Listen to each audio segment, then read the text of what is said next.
Dale. Entonces tenemos un punto de coordenadas, Luis.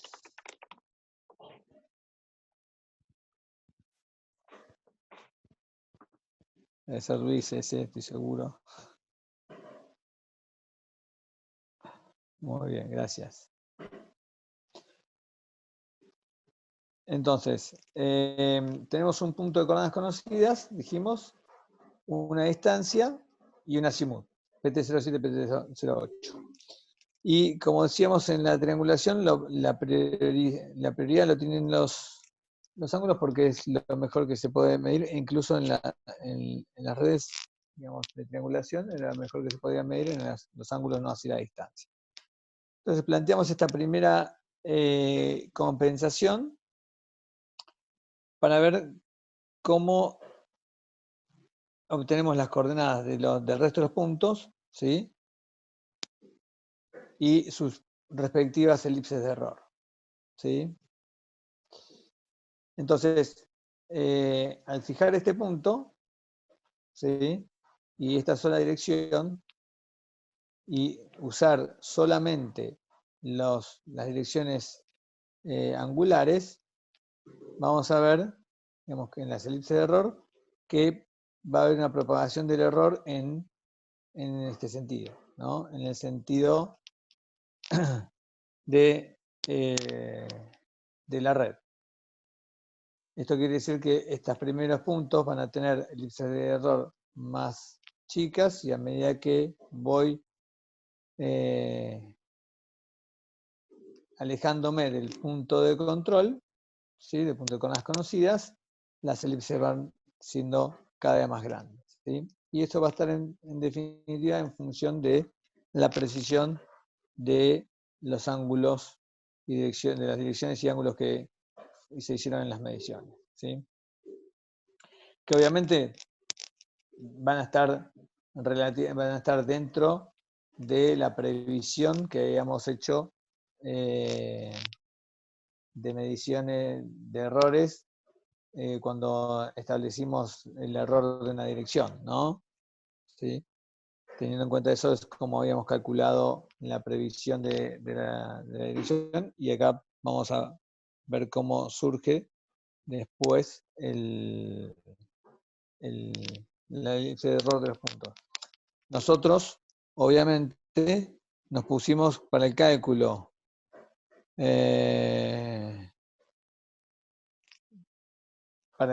de la red, de la dirección, nos pusimos en la peor situación, ¿no? Entonces, esperamos que los resultados, ¿sí?, den mejor del entorno error que habíamos definido previamente, porque justamente para definir los errores, digamos, habíamos tomado la peor circunstancia. ¿Qué quiere decir esto? Que aspiramos a que ustedes hayan medido mejor de lo que se había pronosticado, ¿sí? Pero bueno, esta etapa de medición no la pudimos tener todavía, así que vamos a confiar en datos que tenemos de alumnos de otros años, ¿sí? Hasta que tengamos la propia medición de ustedes. Después, para analizar cómo fue la propagación de los errores, incorporamos una segunda instancia, una segunda compensación con una ecuación más, ¿sí? Es decir, que la primera compensación va a tener las 26 ecuaciones de dirección más una ecuación de distancia, perdón, va a tener 23 ecuaciones de dirección, 3 ecuaciones de azimut, que son las que están acá, 7,8, 7,6 y 7,5. Cuando planteamos que hay un punto de coordenadas conocidas, las 3 ecuaciones que surgen de esa observación son ecuaciones de azimut, porque tiene el azimut ya definido en 7,8. Entonces tengo ecuación de azimut 7,8, ecuación de azimut 7,6, ecuación de azimut 7,5, y el resto de ecuaciones de dirección, ¿sí? Entonces voy a tener 23 ecuaciones de dirección, 3 ecuaciones de azimut y una ecuación de distancia. Esa va a ser la primera compensación. La segunda compensación le vamos a agregar una ecuación de distancia más, ¿sí? ¿Y qué va a hacer esta ecuación de distancia? Va a tratar de ajustar que la red no se abra, ¿sí? ¿Qué quiero decir con esto? Es, si todas son direcciones angulares, ¿sí? La propagación de error va en este sentido, ¿sí? En el sentido de izquierda a derecha. Entonces, esta dirección, si no la tengo medida, esto puede estirarse y cambiarse en función de las ecuaciones de dirección.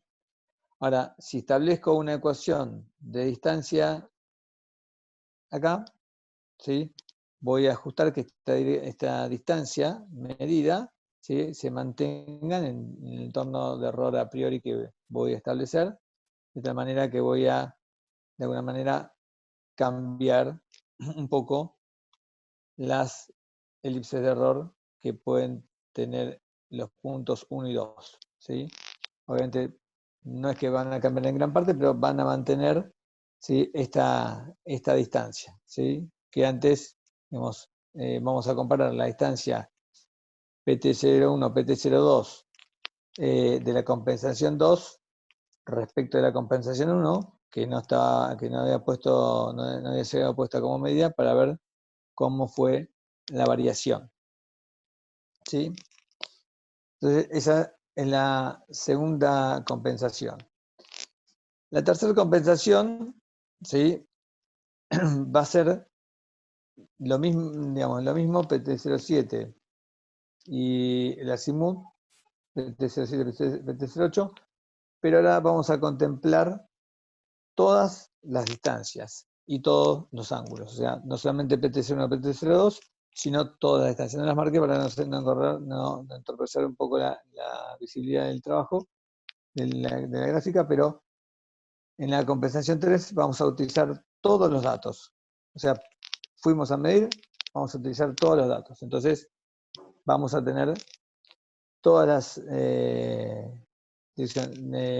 ecuaciones. Vamos a tener 23 ecuaciones de dirección, más 3 ecuaciones de azimut, y podríamos tener 26 ecuaciones de distancia.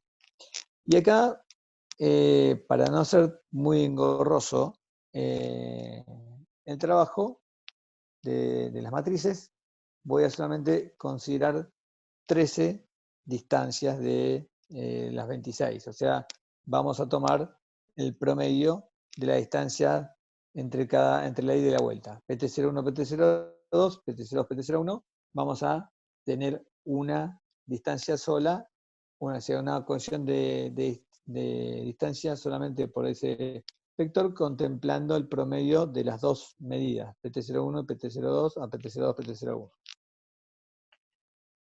Acá, lamentablemente no lo podemos ver, pero viene lo interesante de la práctica, ¿sí? Porque cuando uno plantea la medición del terreno, uno podría decir, bueno, ¿cuánto puede variar la distancia de PT01 PT02 respecto de PT02 PT01? ¿No? Y uno pensaría que si se hacen las cosas bien, podrían ser del entorno de 1,5 centímetros, 2 centímetros, o tal vez menos, ¿no? Pero se van a dar cuenta que hay variaciones mayores porque la experiencia da que hay que ser muy riguroso para que dé un valor preciso a la distancia de la ida y de la vuelta, y en la práctica se ve que a veces digamos, no son tan rigurosos en la medición, entonces las primeras mediciones no dan, digamos, dentro de lo que esperan los resultados o planificados, ¿sí? Siempre hay una discrepancia mayor respecto entre el punto de una distancia de ida y una distancia de vuelta. Pero vamos a tomar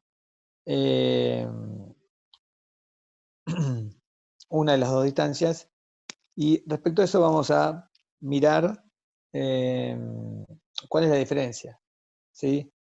Que hay entre una y la otra, porque esa diferencia en realidad debería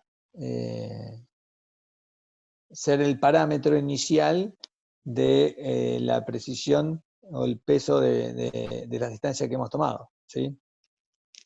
¿Se acuerdan cuando hablamos de la distancia? La cuestión de distancia, ¿sí? O la medición de la distancia tiene un componente que es del instrumento electrónico, ¿sí? Una cantidad de milímetros más una parte por millón, ¿sí? Que es en función del instrumento del distanciómetro, pero después hay dos componentes que tienen que ver con la puesta en estación y con el punto visado, que seguramente engrosan ese error, porque, digamos, en definitiva, a veces no se ajusta bien, no la estación, pero mayormente el error siempre está en el punto visado, que es muy difícil a veces de mantener vertical de prima en este tipo de mediciones. Entonces eso puede ser que la diferencia sea un poco más grande. Pero es interesante tener en cuenta que entre las dos distancias vamos a sacar un promedio y vamos a tener cuál es la diferencia entre una y la otra, ¿sí? Y después, por último, digamos, vamos a usar una compensación adicional, digamos, en la compensación 3, digamos, que es la que estamos hablando, que va a incluir a todas las distancias y todas las direcciones, va a ser la compensación, o sea, el resultado de las coordenadas compensadas que vamos a utilizar para la red, ¿no? Para la utilización de la red. Ese va a ser el listado de coordenadas de los puntos que vamos a utilizar cada vez que tengamos que posicionarnos en un punto para hacer la taquimetría. Vamos a cargar las coordenadas compensadas de esa compensación 3. Pero a modo de ejemplo, después vamos a plantear, ¿sí? En esa misma compensación 3, ¿sí? En lugar de tener un solo punto de control, vamos a utilizar las coordenadas del punto 2 obtenidas y vamos a plantear una compensación 4 con 2 puntos de control, ¿sí? Entonces vamos a tener el PT07 y el PT02 como puntos de control. El PT07 surge por definición de la coordenada que establezcamos para el trabajo, como así mismo el azimut. Y el PT02, la coordenada va a surgir de la compensación del PT03, de la compensación 3. Ahí, en este caso, en esta última compensación, ¿cómo serían las elipses de error? ¿Cómo se imaginan las elipses de error? Al principio dijimos que partíamos del punto 7 que tienen las coordenadas conocidas y las elipses de error iban aumentando de tamaño en función que me iba alejando del punto de control de coordenadas conocidas, ¿no? ¿Cómo estiman que va a ser en esta compensación 4, ¿sí? Las elipses de error?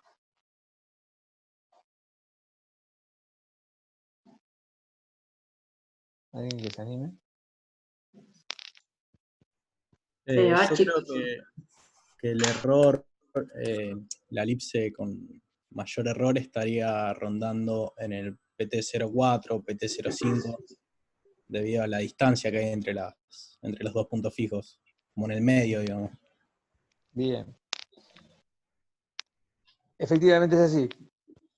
Salté un paso anterior que era cuál era el resultado que esperábamos de la compensación 3.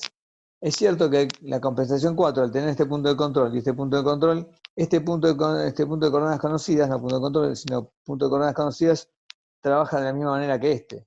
Quiere decir que de este punto no tiene error, ¿sí? Bueno, tiene elipse de error, y las elipses de error se van a transmitir hacia los puntos del medio porque los dos puntos son los que actúan como coordenadas conocidas, entonces las elipses de error se van a mantener en estos tres, los mayores valores de las elipses de error, ¿no? Entre estos tres puntos es, digamos, los que deberían tener el mayor valor de las elipses de error. Volviendo a la compensación 3, ¿sí? Tendríamos, sin este punto, ¿sí? Tendríamos todas las distancias, ¿sí? Y todos los ángulos. ¿Qué creen que cambiaría acá? Respecto de la 2, por ejemplo. O sea, la 1 dijimos que se extienden las elipses. Con la 2 le pusimos una distancia para ver cómo cambió esta distancia. Que podría cambiar algo las elipses de error del 2 y el 1. Pero en cuanto a la 3, que incorpora todas las distancias, o sea que incorpora esta distancia,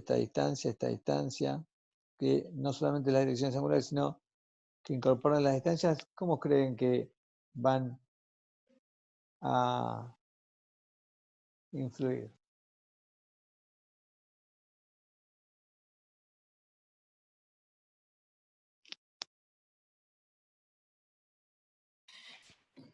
Si incorpora distancias, o sea, distancias conocidas, se debería reducir en uno de los semiejes, se debería reducir o no, de las elipses. Claro, vamos a reducir. Pero en este caso, por ejemplo, nos estamos poniendo 3 distancias acá, 2 distancias acá, 4 distancias acá.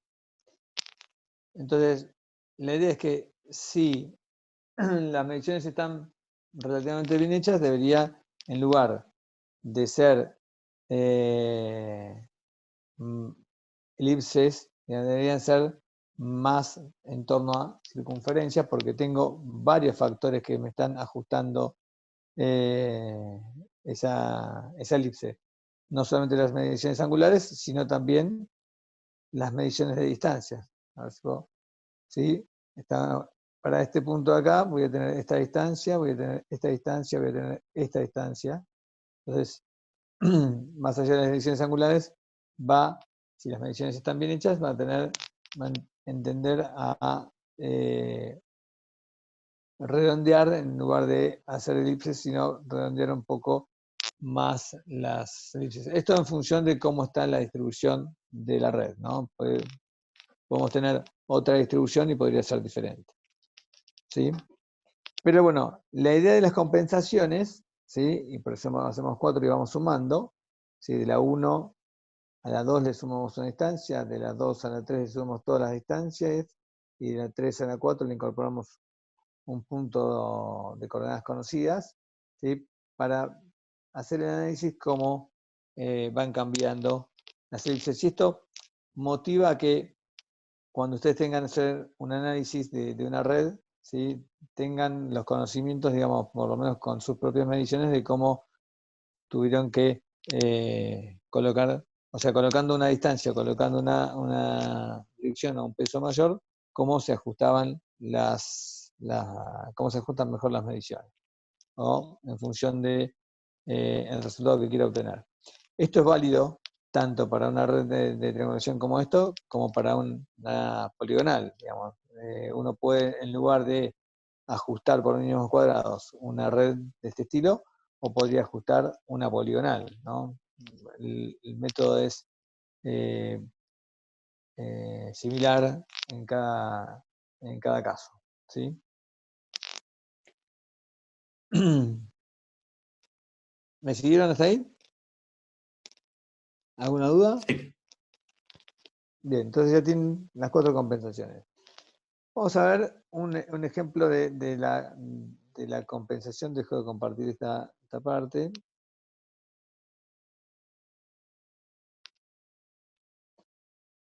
Y comparto un archivo Excel para ver la parte conceptual, digamos, de cómo vamos a trabajar. ¿Sí? ¿Ven el Excel? ¿Lo amplié? ¿Ven los datos bien? Bien. Sí. Entonces tenemos la compensación de la triangulación, si tenemos un punto fijo y 7 puntos móviles, ¿sí? El punto fijo es el PT07, donde establecimos estas coordenadas, 1000 y 5000, ¿sí? Y el azimut 78 lo definimos en 60 grados, ¿sí? Entonces, obviamente, como planteó Hernán, ya tenemos coordenadas aproximadas de los puntos móviles, ¿sí? Este es el punto fijo 7, estas son las coordenadas aproximadas, ¿sí? Obtenidas de las mediciones que ustedes hicieron, ¿sí? Un cálculo puede ser por poligonal, de la manera que lo puedan calcular. Tienen el listado de las, a ver si, de las 8, los 7 puntos restantes, ¿no? Y acá tengo la distancia 7, 8, ¿sí?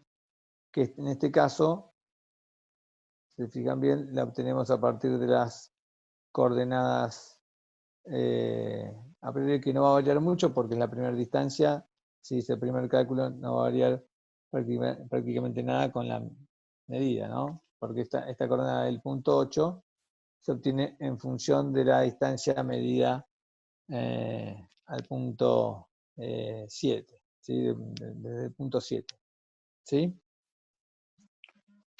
Entonces, en base a estas coordenadas, obviamente, como ustedes vieron en cálculo de compensación, calculamos, ¿sí? Las coordenadas, perdón, la dirección del azimut PT07, PT06 y PT05, las tres ecuaciones del azimut, ¿sí? ¿En base a qué? En base a las coordenadas, ¿sí? Entre el punto 7 y 8, ¿sí? Obviamente esto lo tenemos en grados y acá el primer cálculo inicial obviamente va a dar muy próximo a los 60 grados que establecimos como azimut de la dirección 7, 8. ¿Me siguen hasta ahí? Entonces acá tenemos listados para las ecuaciones, cuáles son las tres ecuaciones de azimut. Después tenemos del punto 8 las dos ecuaciones de dirección, ¿sí? Acá obtenemos por coordenadas los valores de cada una de las direcciones, las 4 que corresponden al punto 6, las 4 que corresponden al punto 5, las 4 que corresponden al punto 4, las 4 que corresponden al punto 3, las 3 que corresponden al punto 2 y las 2 que corresponden al punto 1, ¿sí? Más en este caso vamos a ver todas las ecuaciones de distancia si es que vamos a utilizar todas. En la primera compensación vamos a utilizar solamente la PT 070. ¿Cómo? ¿Alguien hizo una? Ok. Entonces en la primera compensación llegamos hasta acá, ¿sí? Con esta ecuación de longitud de distancia entre 7 y 8, ¿sí? Este está planteado en definitiva entre todas las distancias y obviamente estas distancias surgen, ¿sí? De los cálculos de coordenadas establecidos previamente, ¿no? ¿Sí? Que si por ejemplo, esta es la del 6,5, surge entre las coordenadas a priori, ¿sí? De los 6 y 5, de los puntos 6 y 5. Obviamente después tengo los valores medidos. Entonces acá tengo que las direcciones realmente medidas, ¿sí? Del punto 1 al punto 2 y del punto 1 al punto 3, donde tengo la versión en grados, las medidas que se obtuvieron, ¿sí? Como asimismo la del 2 a cada uno de los puntos, ¿sí? Las 3 mediciones del punto 2, las 4 mediciones del punto 3, las 4 del punto 4, y así sucesivamente, ¿sí? Con respecto a todas las direcciones. Obviamente acá tengo PT05 que está basado en la ecuación, las del PT07 van a ser 3 ecuaciones de azimut, pero estas son las medidas, ¿sí? Y después tengo las distancias, ¿sí? Medidas, estas efectivamente son las distancias medidas en el terreno. Estas van a ser el promedio de la ida y vuelta entre PT07, 08, PT08, PT07, ¿sí? Entonces, uno en función de todas estas direcciones medidas puede calcular los cierres de triángulo, ¿no? Entonces tengo el triángulo 1, 2, 3, ¿sí? Y voy a tener este ángulo obtenido de las direcciones medidas que vimos recién, ¿sí? 1, 2, y esta es, perdón, 1, 2, 2, 1, 2, 3, y así sucesivamente. Entonces, acá vemos que los triángulos cerraron en 24 segundos, 76 segundos, 59, 42, 40 y 11. Una variación, digamos, hay que ver cómo se había calculado el cierre en aquel momento. Entonces uno tiene por lo menos una idea de cómo fue el cierre de los triángulos, ¿sí? Y una vez que tenemos estas ecuaciones, planteamos la matriz A, ¿sí? En base a la ecuación de dirección, la ecuación de longitud y la ecuación de azimut, ¿sí? Esto ustedes ya lo saben hacer, entonces tenemos acá todo el conjunto de ecuaciones de observación, ¿sí? ¿Sí? En este caso, para esta matriz están planteadas todas, ¿sí? Pero en la primera compensación ustedes van a plantear solamente hasta acá. Es decir, las 23 ecuaciones de dirección, las 3 ecuaciones de azimut y la ecuación de longitud, ¿sí? ¿Me siguen hasta ahí? ¿O no? Sí, sí, sí. Sí. Bien. Asimismo, bueno, la matriz tendrá las coordenadas de cada punto más el azimut, el origen del limbo, y acá tenemos la matriz L, ¿sí? Con las observaciones de cada uno de, que surgen de las direcciones medidas, ¿no? Esto es, surgen de las direcciones medidas que tenemos acá, ¿sí? Esta es la dirección, cada dirección tiene su correspondiente vínculo con el valor medido, ¿sí?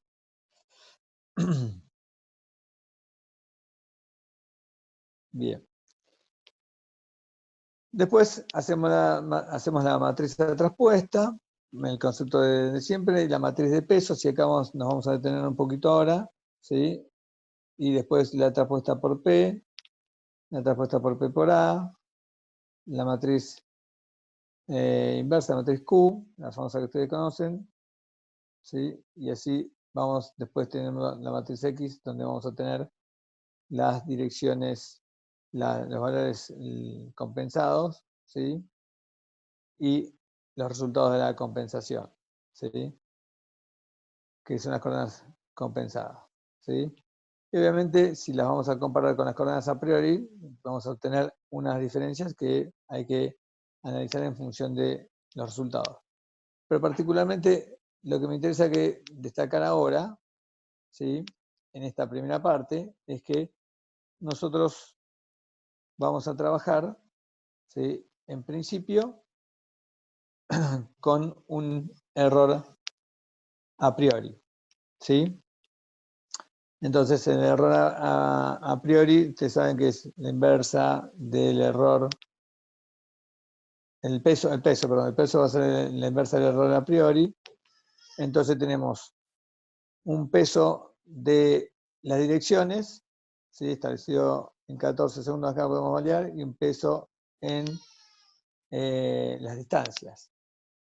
Y nosotros vamos a tener que trabajar entre el peso de las direcciones y el peso de la distancia para que el sigma 0 me dé 1, ¿sí? Obviamente el sigma 0 está referenciado a un cálculo más acá abajo, que está en la columna B396. Se puso arriba para tener una idea de resultado. Acá está el sigma 0, que el sigma 0 obviamente surge de los desvíos al cuadrado por la matriz de pesos. Entonces, el valor de los desvíos, ¿no? El valor del sigma 0. Ese sigma 0 lo ponemos acá para tener una idea. Estos valores de direcciones que vamos a tomar a priori, ¿sí? Los vamos a considerar, ¿sí?, como estándar para toda la medición, ¿sí? ¿Qué quiero decir con esto? Vamos a pensar que todos, más allá de los diferentes alumnos y diferentes veces que midieron, ¿sí?, tienen todos el mismo peso para medir, ¿sí?, que todos miden de la misma manera. Acá no hay un peso asignado para un operador o no, sino hay un peso asignado a priori en función de cómo se establecieron los errores a priori, y vamos a pensar que en principio tal vez elegimos 2 centímetros o 14 segundos para el error a priori. Seguramente vamos a ver la dirección, cuánto fue el peso, no, perdón, cuánto fue el error a priori que habíamos establecido para la dirección cuando hicimos el cálculo del error a priori. 30 segundos. ¿Cuánto? 30 segundos. 30 segundos. ¿No? Entonces, si ponemos 30 segundos acá, ¿sí? Y de distancia, ¿cuántos habíamos dicho? 0.015. 0.015. ¿Sí? Si cambio estos dos valores a priori en la matriz, teniendo en cuenta que no hay ningún cambio, quiere decir, acá me da 0.80, me da menor de 1. ¿Qué significa esto?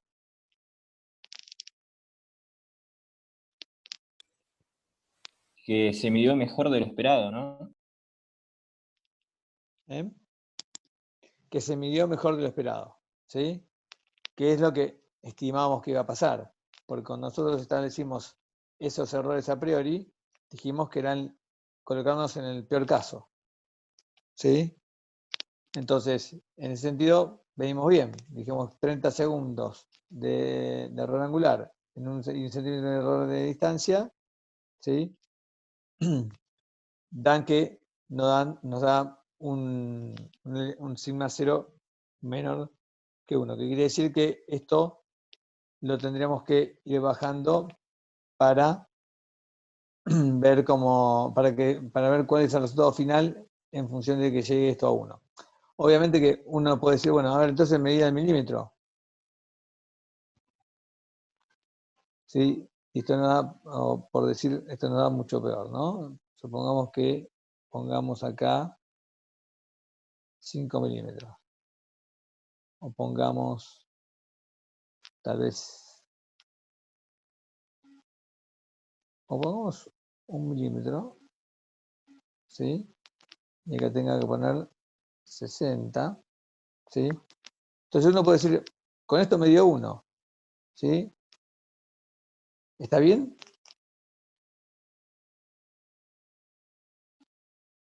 Alguien que me conteste. Está sobreexigiendo el error en la distancia. Bueno, ¿Cómo? estarías como sobreexigiendo el error en la distancia. Exactamente. Exactamente. Entonces, no está bien plantear esto por más que acá de 1, ¿sí? Porque es irreal. En ningún caso nosotros planteamos medir al milímetro de la distancia, ni pensamos que vamos a medir en las direcciones con 1 minuto de error, ¿sí? Entonces, esto tampoco se condice con el error a priori, ¿sí? Entonces uno tiene que equilibrar estos valores en función de cómo fue la medición, ¿sí? ¿Cómo fue la medición? Nosotros habíamos planteado 0.15, ¿no? ¿Sí? Y habíamos planteado 30 segundos. Evidentemente, medimos mejor que eso. ¿Cuánto mejor que eso medimos? Bueno, seguramente hemos medido mejor, ¿sí?, las direcciones. Entonces podemos pensar que achicamos el valor de las direcciones. ¿Cuánto mejor hemos medido que 1,5 centímetros las distancias? Esto lo podemos ver en la ida y vuelta de las mediciones de distancias. O sea, ¿qué diferencia hubo entre la medición y de la medición vuelta respecto a una distancia? Por ejemplo, PT01, PT02, PT02, PT01. ¿Sí? Entonces, ¿cuál es la diferencia entre las distancias? Nos va a permitir tener un parámetro, ¿sí? De cuál es el valor que podría colocar acá. ¿Sí? Y también el cierre de los triángulos nos va a permitir tener un valor de cómo se ajustaron las direcciones angulares. ¿Sí? Entonces, si mantenemos 1,5 centímetros, podríamos poner 18. Bueno, entonces, en líneas generales hemos medido con un entorno de error de error a priori de 1,5 centímetros y con 18 segundos de error en la dirección angular, teniendo en cuenta todas las direcciones y todas las distancias que se ajustaron para la compensación. ¿Me siguen con esto? Entonces, estos dos valores, ¿sí?, son los errores a priori finales, ¿sí?, que obtuvimos con los datos propios de la medición. Que la simulación obviamente tiende a obtener estos valores, ¿no? Uno plantea al revés, plantea en la simulación, plantea la red, plantea los valores y tiende a llegar a con qué entorno de error tendrá que medir, ¿sí?, para obtener un resultado coherente, ¿sí? Esta es la verdad, esto es en función a las observaciones que ustedes hicieron, ¿sí? En principio van a ser en función de los datos que les proporcionemos, pero en definitiva es lo que ustedes aspirarán a medir, ¿sí? Y esto es considerando solamente como si fuera una sola medición. ¿Qué quiere decir? Acá establecimos un error a priori para la ecuación de dirección y para la ecuación de distancia, ¿sí? Ahora, nosotros planteamos que no todas las direcciones fueron medidas igual, ¿sí? ¿Es cierto o no?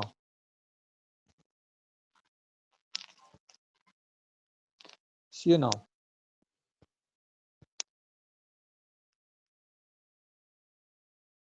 Estoy escuchando. Sergio, nos queda menos de un minuto para terminar esta Bueno, sesión. cortemos, arranquemos de vuelta. Dale, perfecto. Ahí les mando la próxima. Hasta luego.